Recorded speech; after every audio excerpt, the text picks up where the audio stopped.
Pierre-Yves, bonjour. Bonjour Vincent. Alors vous dites qu'il n'y a que de l'espoir dans les cours de bourse.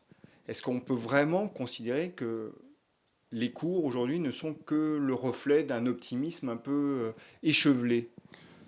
De notre point de vue, sur les chiffres que nous manipulons, oui, il faut avoir de l'espoir en 2021, c'est à peu près acquis. 22, c'est vraiment nécessaire et probablement avoir aussi une vision très rose de 2023 pour arriver à justifier les niveaux très élevés de valorisation, comme on dit, des actions, puisque c'est le territoire qui nous intéresse. Vous voulez dire que les anticipations de bénéfices sont par trop optimistes? Elles sont plus trop optimiste au regard du retournement de l'activité, évidemment, en rattrapage de l'accident 2020. Mais par contre, pour avoir une justification des niveaux de valorisation d'aujourd'hui, il faut que cette optimisme, encore une fois, se poursuive sur les deux exercices 22 et 23. Et là, ça nous semble incohérent par rapport à l'histoire des 15 dernières années en matière de résultats de l'univers européen, puisque celui-ci est grosso modo stable. Alors c'est le graphique qu'on voit en effet à l'écran. Oui, Donc le dernier point de la courbe, c'est l'espoir ou l'estimation, je ne sais plus trop quoi dire, de bénéfices pour l'année qui suit. Mais on est en effet sur une courbe assez plate finalement depuis 15 ans. absolument. C'est quand même, dès qu'on on a, les marchés financiers regardent devant et c'est normal. De temps en temps, un petit coup de rétroviseur montre qu'on se trompe. Et une idée simple, c'est que l'Europe n'a pas vraiment décollé en termes de séquence de résultats depuis en gros le point haut de 2007. Il faut dire que c'était un point haut qu'on a beaucoup de mal à rattraper. Et après la crise de 2020, on se propose de revenir en 2021 au niveau de 2019 qui était déjà pas exceptionnel. Et effectivement, après, en termes de prévision, il est de bon ton dans nos métiers de penser le futur en termes positifs. Donc on voit 2022 au-dessus de 2021. Mais l'histoire a montré que le niveau de 2022 est très au-delà de ce qu'on a pu réaliser. Or, on a pu voir, et c'est un graphique aussi qui est important, que les résultats européens ne progressent pas, mais par contre que les dividendes ont progressé. Loin de nous. Absolument. C'est un graphique qui m'a saisi, moi, quand je Ouais. l'ai vu, parce qu'on a un écart entre les résultats et les dividendes qui est assez faramineux. Alors, c'est un vrai sujet dans l'espace européen qui n'a pas su se réinventer par rapport au monde moderne qui correspond aux États-Unis ou désormais à la Chine. C'est de voir effectivement que les entreprises européennes se sont bien portées boursièrement parce qu'elles ont beaucoup distribué.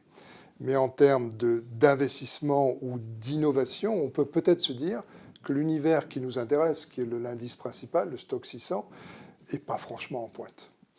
J'aimerais on revienne justement à ce tableau qui est à l'écran, qui compare l'évolution des dividendes à celle des résultats. Parce que ce qu'on a à l'écran, donc, ce sont les résultats rebasés sur les dividendes, c'est Ce sont ça? les dividendes Rebasés rebasés sur sur les les résultats. résultats. Donc, Donc donc ça revient à dire que le taux de distribution en Europe a augmenté. Le pourcentage des résultats distribués augmente régulièrement pour tendre vers les 40%. Et même quand les résultats sont mauvais, la part distribuée augmente.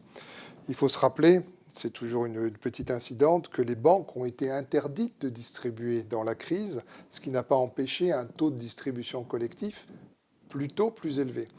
Donc c'est un sujet évidemment saillant pour l'Europe, puisqu'on voit que sur des résultats plats, les distributions augmentent, ce qui justifie des valorisations qui montent. Mais ce schéma-là, qui n'est pas regrettable en tant que tel, peut le devenir si l'argent distribué n'est pas réinvesti par les actionnaires dans des entreprises nouvelles porteuses de nouveaux projets, mode américaine ou mode californien. Ça n'existe pas en Europe. Et inversement, on peut regretter que les entreprises n'aient peut-être pas investi autant parce qu'elles ont distribué beaucoup. Ça, c'est le capitalisme rénant qui donne donc crédit à l'entreprise de savoir finalement comment aller chercher d'autres parts de marché en investissant dans de la modernisation, dans des nouveaux mais en territoires. l'occurrence, ce n'est pas le modèle qui a été suivi.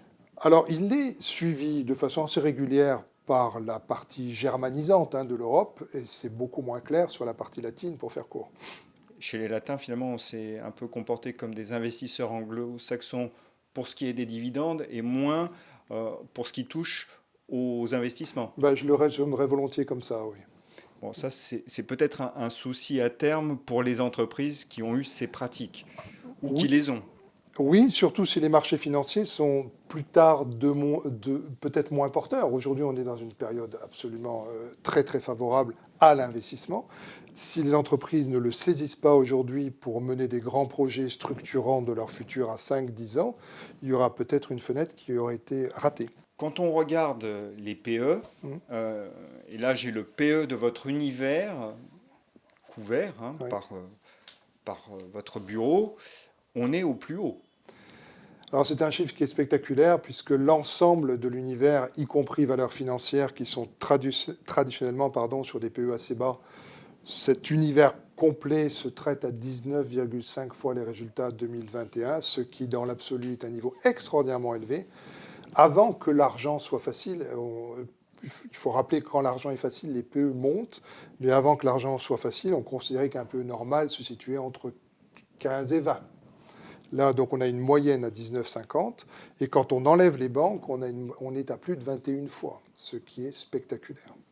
Et on a 11 secteurs sur 30 qui ont des PE supérieurs à 25. Voilà. Donc, on a la démonstration par l'absurde que tout monte et qu'il y a peu de discrimination, finalement, de jugement entre les performances de résultats ou de dividendes de ces secteurs, puisqu'ils sont tous dépassés cette borne qu'on met à 25 fois les résultats. Est-ce que vous ne dites pas, finalement, aujourd'hui, c'est plus simple de déposer son cerveau et puis de suivre le mouvement, puisque ce sont les banques centrales qui font la loi? Oui, bah, c'est une observation que font beaucoup d'opérateurs dans les marchés financiers depuis maintenant presque un an, hein, ou même oui, un an, qui est de dire qu'on ne se met jamais face à une banque centrale. Cette banque centrale a ouvert son portefeuille, tous les actifs montent.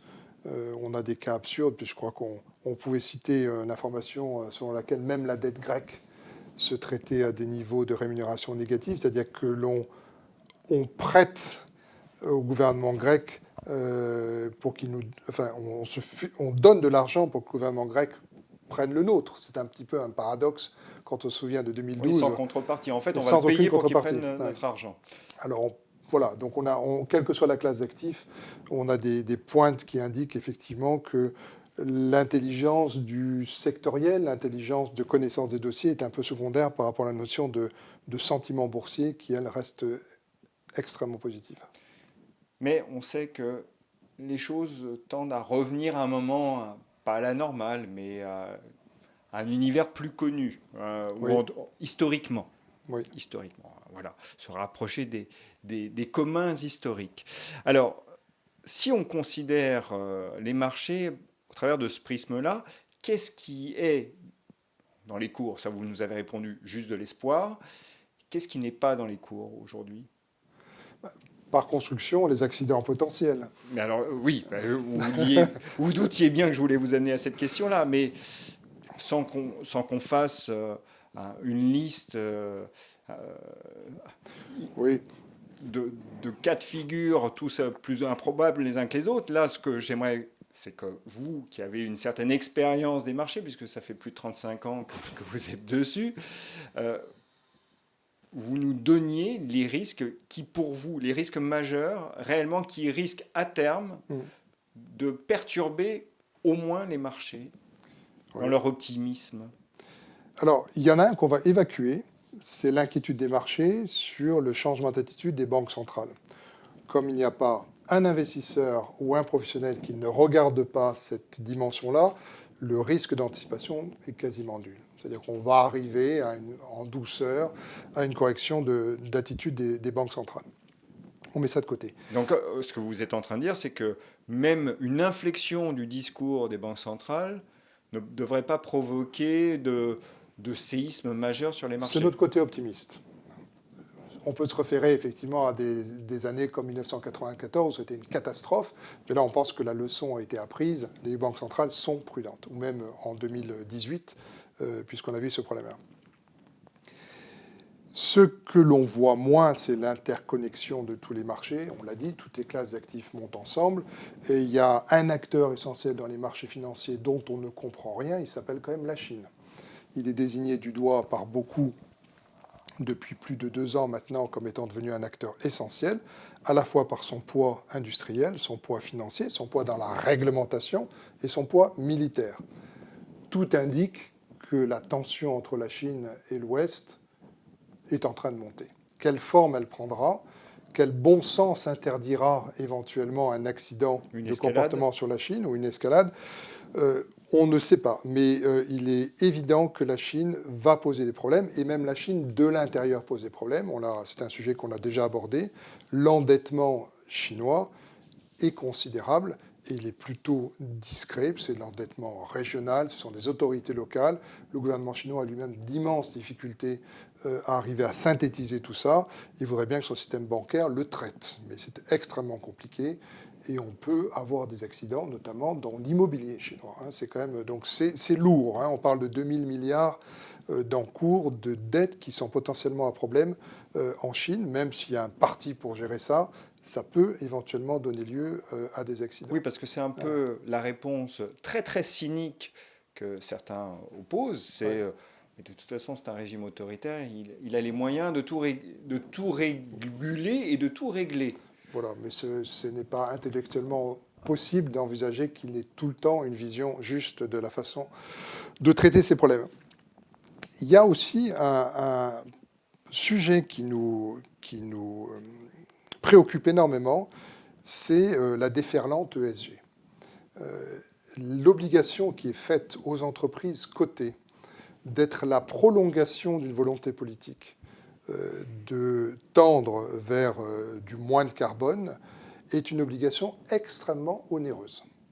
Les marchés financiers n'ont voulu voir que le côté positif, c'est-à-dire l'opportunité de créer des parts de marché liées à ces efforts d'investissement. Mais la réalité, c'est que l'ensemble de l'économie, l'ensemble des économies occidentales, est conduit à marche forcée vers cette dimension politique, et que le coût est exorbitant. Ça sera un coût politique, ça sera un coût financier, ça sera un coût en termes de performance des entreprises qui concernent toutes entreprises qui sont toutes concernées par cette dimension-là, puisqu'il va falloir investir sans que le retour sur cet investissement soit certain. La concurrence naturelle des marchés fait qu'il n'est pas raisonnable de penser qu'une entreprise facturera plus cher sa voiture, sa tasse de café, au prétexte qu'elle est verte. Alors ça, c'est une idée sur laquelle j'aimerais que vous reveniez et que vous développiez, parce que à rebours de ce que certains nous disent, avec des arguments d'ailleurs assez forts et sensés, c'est que vous ne croyez pas à, j'allais dire la vertu, c'est pas le bon terme, c'est pas le bon mot, mais à l'incidence inflationniste, voilà, là c'est le mot plus approprié, l'incidence inflationniste de la transition énergétique. Non, pas du tout, parce que, en fait, il faut le lire à l'envers. Une entreprise est obligée elle ne fabrique pas un meilleur produit, elle est obligée d'avoir un processus industriel ou un comportement économique qui s'inscrivent dans cette obligation d'être vert. Donc elle procède bien à un investissement, mais son produit n'est pas nécessairement meilleur à l'arrivée. On a tous en tête que la voiture de demain est électrique, est une meilleure voiture, mais fondamentalement, ça reste 4 roues et un bout de métal. La fonction voiture n'a pas changé. Donc, une fois qu'on a les premiers adopteurs qui ont accepté de payer fort cher une voiture électrique, les autres, et on le voit dans les retours de la rue, se posent des questions sur l'intérêt d'acheter une voiture électrique quand on ne peut en acheter une d'occasion qui continue à polluer, ou une voiture ordinaire qui polluera moins qu'avant, mais qui polluera quand même. Donc, le prix de la voiture ne va pas augmenter. Si on met de côté les brefs intermèdes où il y a une rareté sur des semi-conducteurs ou autres, il ne va pas augmenter, il va même baisser, puisqu'il y a quand même beaucoup d'acteurs qui ont la même idée au même moment. Si une entreprise industrielle investit pour créer un nouveau produit et que son produit ne se vend pas plus cher, ça s'appelle une baisse de marge et un rendement sur les capitaux investis, c'est un petit peu technique, qui baisse, et en matière boursière, c'est absolument essentiel. Alors, il y a plusieurs choses intéressantes dans ce que vous dites. Finalement, si je résume, c'est qu'on a une sorte d'embouteillage dans le verdissement de l'économie, Oui, c'est-à-dire que tout le monde se précipite. Donc, implicitement, ce que vous êtes en train de dire, c'est que on va pas avoir d'entreprises qui vont pouvoir se positionner de façon discriminante par rapport aux autres. Finalement, tout le monde se verdit au même moment, donc ça va pas être le facteur discriminant. Donc ça, c'est oui. une idée Ah, c'est intéressante. essentiel, oui. Et par rapport au prix, alors ça vient appuyer peut-être votre démonstration et je vais vous demander ce que vous en pensez, mais c'est vrai qu'on constate une inflation très sensible des véhicules d'occasion, je crois que c'est aux États-Unis Oui. qu'on a des chiffres, on voit que le marché d'occasion témoigne de hausse de prix très nette, je crois qu'on est à plus de 7% sur le Mm. marché d'occasion, alors que le neuf, bah, ça bouge pas trop en fait. Bah, on ne peut pas augmenter un prix affiché, mais il est probable que les fabricants de voitures vendent leurs voitures avec moins de décote, ou moins de, enfin, comme ça, de remise pardon, dans les concessions que ce qu'elles devaient faire il y a encore un an. Il y a un élément conjoncturel sur l'automobile qui conduit à cette aberration. Donc puisque le mot aberration, on vient dire que ça sera de court terme. C'est clairement la rareté de voitures disponibles dans le cadre du marché neuf. Donc la demande se reporte sur le Donc la marché demande se reporte sur secondaire. le secondaire. Et riche des primes gouvernementales, la plupart des ménages qui sont en Occident, en tous les cas, quand ils repartent au travail, se posent la question de savoir s'ils reprennent une voiture en bon état. Et donc mieux vaut une occasion récente qu'une vieille voiture. Mais on pense que ça va être transitoire. Ceci dit, ça éclaire plutôt les déformations liées aux banques centrales, parce que sans distribution d'argent, on n'aurait pas ce mécanisme-là. Mais pour revenir sur la notion de verdissement de l'économie, qui de façon simultanée ne crée pas d'opportunités, puisque tout le monde y va ensemble, on en voit la traduction, par exemple, dans des secteurs comme les fameux services publics, donc les utilities en anglais, qui étaient un petit peu en avance de phase dans le verdissement de leur processus de fabrication d'électricité Mhm. et qui se font rattraper aujourd'hui par les groupes pétroliers qui ont la même obligation. Les pétroliers ne vont pas gagner d'argent en ayant des moulins à vent. Par contre, ils vont concourir sur les mêmes appels d'offres pour les moulins à vent, qu'ils soient en France ou on le comprend tout juste aujourd'hui aux États-Unis. Et donc, on a des groupes européens qui cherchent les mêmes projets dans le Maine aux États-Unis. Et les prix sont en train de s'effondrer. Donc la rentabilité de ces projets a vocation à baisser. Certains seront plus géniaux que d'autres, certains seront partis un peu plus tôt que d'autres, mais à l'arrivée, la rentabilité de cette Moyenne industrie déclinera. baisse. Et on avait d'ailleurs ce matin une interview du responsable d'Orsted, qui est la boîte danoise qui a un peu étonné tout le monde ces 3-4 dernières années en matière d'anticipation sur les turbines, les éoliennes, pardon.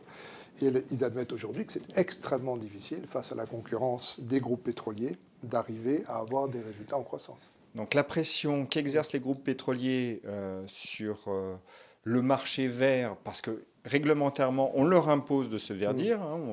On se rappelle que Royal Dutch Shell a été condamné il y a absolument. quelques Mm, semaines par un tribunal mm, néerlandais à respecter un taux de décarbonisation de ouais, 45%, hein, je crois, oui. c'est ça. Bon, je n'ai plus les chiffres en tête, mais ce qui est intéressant, c'est que c'est une cour de justice qui est venue dire à une entreprise ce qu'elle devait faire sur un problème long, qui est donc le climat.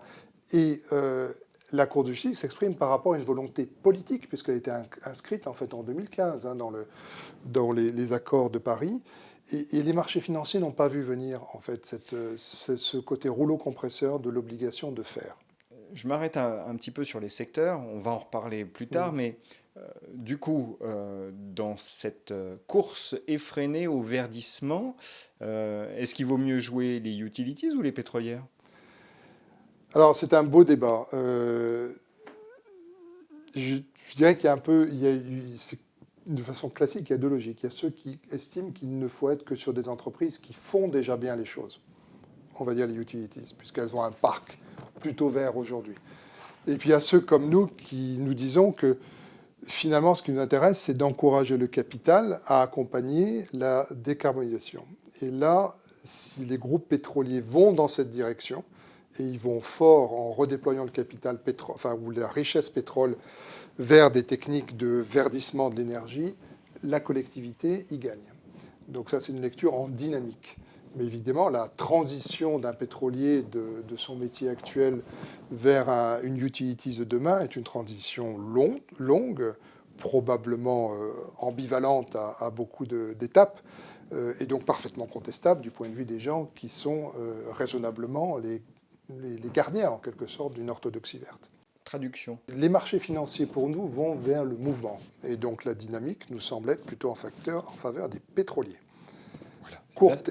Sur le plan vert, le pétrole d'aujourd'hui reste quand même un pétrole équilibré par l'Arabie saoudite en termes d'offres avec leurs amis du jour que sont les Russes. Donc à court terme, la gestion de cet équilibre d'offre-demande dépend étroitement de pays qui sont très très loin de préoccupations d'environnement. On poursuit tout de même le questionnement sur ce qu'intègrent les marchés ou non. Donc, vous dites que le risque ESG, parce que finalement c'est un risque pour vous d'une certaine manière, d'un point de vue financier, hein, on s'entend. Il n'y a pas de jugement là-dedans sur la nécessité de la transition. Là, on se concentre uniquement sur le risque financier. Le risque est important. Est-ce qu'il y a d'autres risques qui ne sont pas pris en compte? Alors, on a une obsession depuis quelques années qui est la frénésie créative des marchés financiers dans la multiplication des produits qui sont des dérivés en fait de produits simples. Donc je m'explique. On peut acheter une action en direct, on peut acheter une action via une SICAV, ou on peut acheter une action via un ETF, ou via des options, ou via des produits structurés. Toutes ces superpositions juridiques de façon à essentiellement, évidemment, à réduire le risque du point de vue de l'investisseur et à maximiser son rendement par rapport à ce risque, sont par nature des créations dont la complexité est assez difficile à maîtriser. Alors sur les ETF, qui sont la capacité de répliquer un indice, et on a inventé beaucoup d'indices pour faire beaucoup d'ETF, il y a une situation qui nous paraît de plus en plus être celle que les Anglais appellent le cas où la queue secoue le chien. Donc les ETF sont devenus plus importants que le marché principal. Et il faut être honnête et dire qu'on s'attendait à des risques d'implosion des ETF dans la crise de mars 2020, quand les marchés se sont effondrés. La mécanique des ETF a remarquablement tenu, peut-être parce que les banques centrales sont intervenues, on le saura beaucoup plus tard. Mais aujourd'hui, on voit des dysfonctionnements quand même se multiplier sur les ETF. Le plus les marchés sont devenus complexes à la fois par la présence de ces produits et par l'intervention de nouveaux entrants qui ne suivent pas les règles du jeu, c'est les fameux petits investisseurs qui passent par les plateformes gratuites, les fameux Robinhood. Ces gens-là ont contribué à déformer certains des algorithmes qui prévalent dans le choix d'organisation des marchés financiers. Et on s'aperçoit que ça peut être extrêmement douloureux. Donc typiquement, les fameuses valeurs comme GameStop ou AMC ou BlackBerry ont largement déformé certains ETF qui n'avaient pas du tout prévu d'avoir des déformations de leurs actifs liées à la très forte volatilité de ces titres-là. Donc ça, c'est un exemple extrêmement pointu, mais qui montre bien que la complexité de structuration des marchés financiers qui n'a pas cessé d'augmenter est un accident potentiel. Jusqu'à présent, comme les marchés montent, les accidents sont moins faciles à observer à la hausse qu'à la baisse. On reste extrêmement inquiet, pour dire les choses autrement, sur la structure des marchés. Donc ce que vous craignez, c'est qu'en cas de retournement de marché, eh bien, les fragilités de ces systèmes complexes nous sautent à la figure. Nous reviennent à la figure, effectivement. On a déjà connu ça par le passé dans la finance. Des systèmes complexes qui venaient sauter sûr, à la figure bien sûr, de tout le monde, en fait. Hein. Oui, ça collectivise les pertes, c'est important. Oui, c'est pas toujours très agréable et c'est pas, en tout cas, c'est pas juste, ça c'est clair. Donc, si je vous suis bien, tous ces risques-là, bon, qui aujourd'hui sont complètement annihilés par l'interventionnisme très, très munificent des banques centrales, doivent être tout de même prises en compte par les investisseurs parce qu'ils pourraient se matérialiser un jour ou l'autre.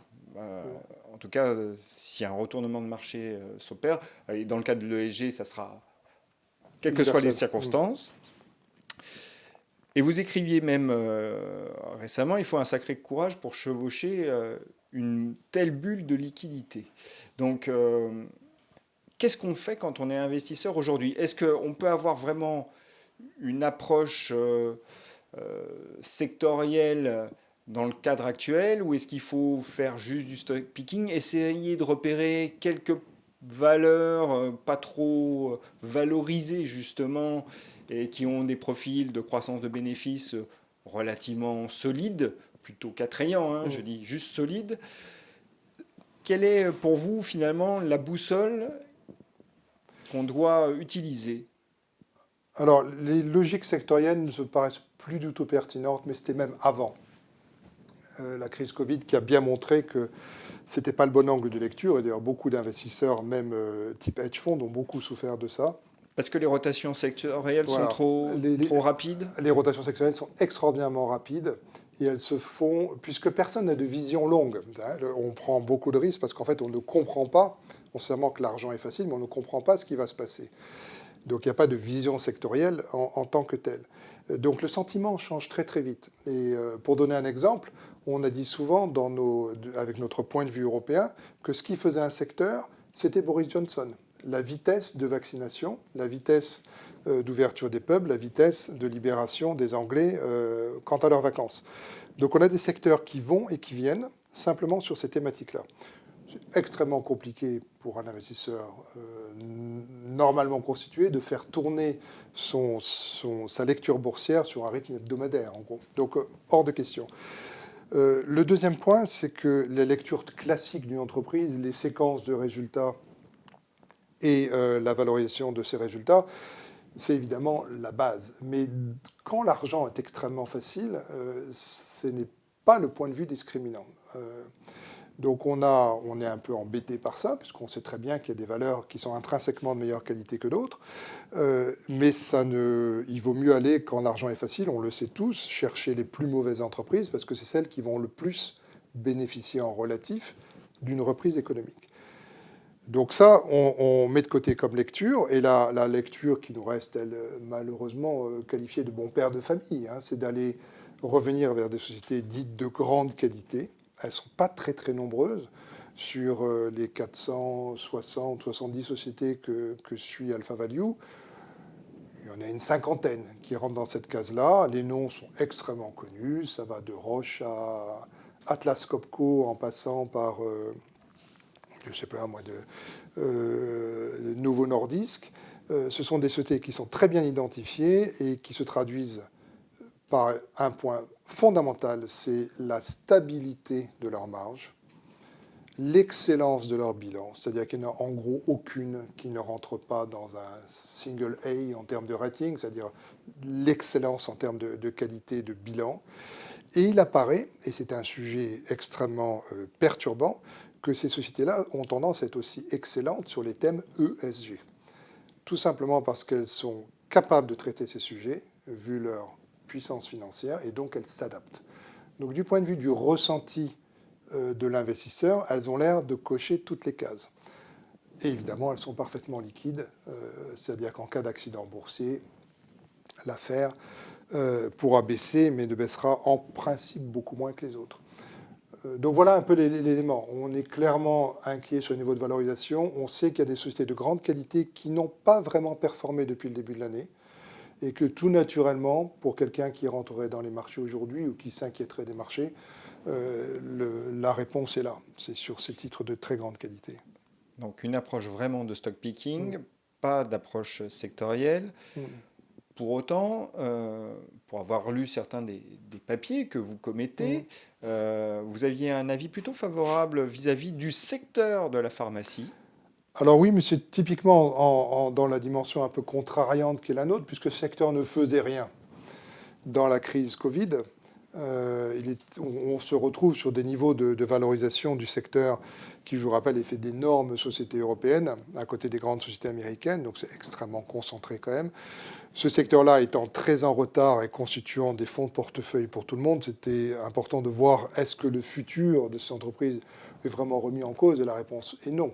Il y a eu transitoirement un désintérêt parce que la vente de médicaments, alors je ne sais plus quel est le terme technique, qu'on dit électif, c'est-à-dire qu'on n'est pas obligé finalement d'avoir ce traitement tout de suite, a été reporté dans le cas de la crise Covid. Mais maintenant, les affaires de ces groupes-là reprennent leur rythme. Et donc, on est sur des multiples de moins de 20 fois et des dividendes totalement assurés et qui n'ont pas cessé de croître depuis qu'elles existent. Donc là, Donc c'est un fonds de portefeuille sans difficulté.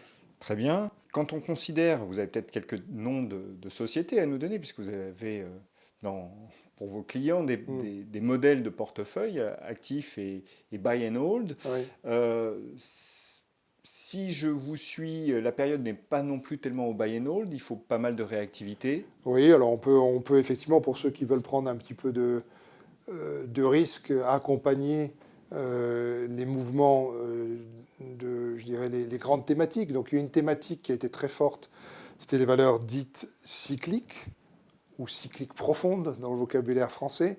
La reprise d'une demande, notamment pour les matières premières. On est assez sceptique sur la durée. On ne croit pas du tout à cette idée qui est une reprise très très longue des marchés de matières premières. Mais néanmoins, les entreprises qui participent de ce secteur, notamment les valeurs minières, se portent très très très bien. Elles sont relativement rares désormais parce qu'il y a eu beaucoup de consolidation. Elles payent de superbes dividendes. Et il y a, paraît-il, une insuffisance sur le cuivre. Donc, c'est des matières premières. Donc pour vous, la dynamique n'est pas rompue. Elle n'est pas complètement éteinte tant qu'on n'a pas vérifié la réalité de la consommation de matières de type cuivre, aluminium, cobalt qui accompagnent le verdissement de l'économie. Mais on peut dire que pour les mois ou les trimestres qui viennent, il n'y a pas trop de sujets. À un degré un peu moins fort, vous avez tout ce qui est associé à la construction, qui est une reprise cyclique très forte. Saint-Gobain, qui a beaucoup évolué dans le bon sens en matière de gouvernance, et sur les bons secteurs. Il n'y a jamais assez de fenêtres disponibles disponibles pour les chantiers. Donc c'est une occasion de revenir sur ces secteurs-là. Puis bon, le ciment y participe bien évidemment. Donc les Holcim désormais ou autres Sika, affaires suisses, qui est superbe aussi. Voilà pour ces secteurs-là en termes d'accompagnement de cette bonne humeur thématique qui est la reprise d'une économie occidentale qui est assez forte, c'est vrai, aujourd'hui. Justement, puisque les économies se réouvrent et qu'on est en période estivale, il me semble que vous avez mis un brasseur en portefeuille. Oui, alors c'était un peu ridicule, mais ça marche. C'était l'idée qu'en réouvrant effectivement les commerces d'hospitalité, pour reprendre un vocabulaire aussi britannique, on pensait que le sentiment de marché reviendrait plus favorable sur les Carlsberg et autres ABI, Anheuser-Busch, que je rappelle est une valeur belge, comme son nom ne l'indique pas, mais qui domine de la tête et les épaules le monde de la bière, qui a été très critiqué pour avoir consolidé très vite l'ensemble du secteur, mais qui aujourd'hui bénéficie d'un retour des consommateurs dans les lieux publics. Et donc le sentiment boursier s'est beaucoup redressé. Là, on va de même avec Diageo, qui est là plutôt dans les alcools et qui bénéficie à plein non seulement de la reprise américaine, qui, je le rappelle, remonte quand même à mars, et de la Chine, où les consommations d'alcool sont très très fortes. Vous avez également un pari un peu politiquement incorrect avec un cigarettier ?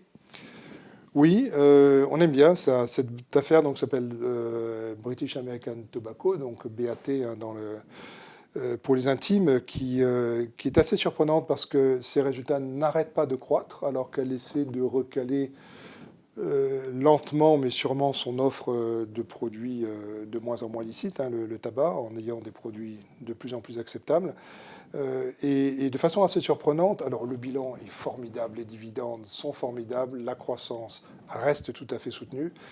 et de façon assez singulière en matière de gouvernance, de social et d'environnement, elle se débrouille plutôt bien.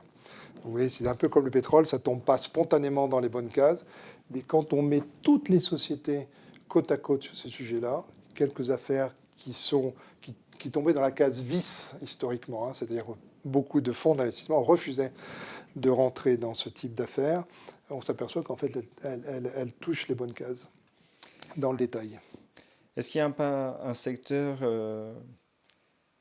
qui, pour vous, est une déception perpétuelle, parce que vous l'avez recommandé régulièrement à l'achat, ce sont Oui, les télécoms. oui, c'est ce qu'on appelle dans le métier les value traps, c'est-à-dire que quelle que soit la mécanique de valorisation, l'affaire paraît parfaitement intéressante, notamment une certaine affaire française.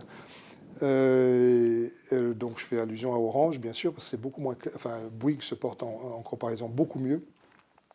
Le secteur des télécoms est en agrégé extrêmement douloureux depuis 10 ans. C'est-à-dire que les télécoms européennes n'ont pas trouvé un bon point d'équilibre dans le schéma concurrentiel. On sait bien qu'en France, il y a 4 intervenants, c'est clairement un de trop.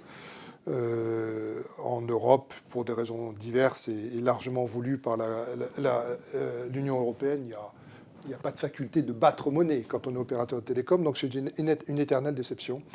On a du mal à revenir sur ce secteur, sauf une société qu'on aime bien depuis quelques trimestres, qui est Deutsche Telekom, qui se caractérise moins par son nom que par ses actifs qui sont américains, et qui, ces actifs américains évoluent dans un contexte qui est beaucoup plus oligopolistique que ce qu'on peut trouver en Europe. Donc beaucoup plus favorable. Beaucoup plus favorable. Pierre-Yves, merci pour ce tour d'horizon assez complet. Alors, je vais tenter de résumer un petit peu tout ce que vous nous avez dit. Premièrement, les marchés, pour vous, ne fonctionnent qu'à l'optimisme. Il n'y a que de l'espoir dans les niveaux actuels de valorisation. Cet espoir risque d'être déçu en termes de publication de résultats, puisque là encore, les anticipations, selon vous, vont trop loin par rapport à ce qu'on a été capable de produire, de générer comme résultat ces 15 dernières années en Europe. Vous dites aussi de prendre garde à l'incidence assez fâcheuse pour les marges de la déferlante ESG, de la verdisation de l'économie et des entreprises. Ça va avoir un impact négatif sur celles-ci. Vous dites même que ça n'aura pas un impact inflationniste. Bon, ça, c'est un point de vue qui ne manquera pas de faire réagir, je pense, parce qu'il est assez à contre-courant. Et vous dites, dans ce marché-là, mais il faut se porter finalement vers ce qui est une évidence, c'est-à-dire les valeurs de bon père de famille. Finalement, on y revient toujours, et ne pas avoir d'approche sectorielle, même si on a parlé de secteur. Finalement, il faut être très discriminant, puisque les rotations sectorielles sont très vives, donc il ne faut pas jouer les secteurs. Et puis, au sein de ces mêmes secteurs, il y a des gagnants et des perdants, et là, il faut faire les bons choix. C'est exact, c'est absolument le fond de ma pensée. Merci Vincent. Merci Pierre-Yves, à très bientôt.